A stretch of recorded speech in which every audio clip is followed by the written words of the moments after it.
Hello friends, Om Sairam. चला तर आज आपण एक टेस्टी ड्रिंक बनवूया. त्यासाठी आपल्याला लागणार आहे कस्टर्ड पावडर, बदाम, दूध, बदाम पूड आणि साखर. आधी आपण गरम पाणी थोडंसं बदामामध्ये टाकून घेऊयात.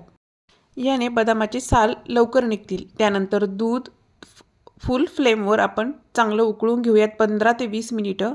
त्यानंतर त्यात ॲड करूया साखर, बदामाची पूड आणि चांगली उकळी काढून घेऊयात 15 ते 20 मिनिटं, म्हणजे थोडंसं घट्ट झालं पाहिजे. नंतर आपण कस्टर्ड पावडर थंड दुधामध्ये मिक्स करून घेऊयात, म्हणजे त्याच्या गाठी होणार नाहीत. आणि नंतर आपण बदाम जे भिजवलेले होते ते बदाम मिक्सरमधून काढून घेऊया आणि ते पण ॲड करूया दुधामध्ये. कॉर्नफ्लॉवर पावडर आणि बदाम पेस्ट चांगली उकळी काढून घेऊयात आणि नंतर छान त्याला थिकनेस येईल आणि आपला बदाम शेक थंड करून घेऊयात आणि सर्व करण्यासाठी रेडी आहे. एन्जॉय करा. आणि नवनवीन डिशेससाठी प्लीज आपल्या चॅनलला फॉलो करा आणि एक लाईक करा. थँक्यू.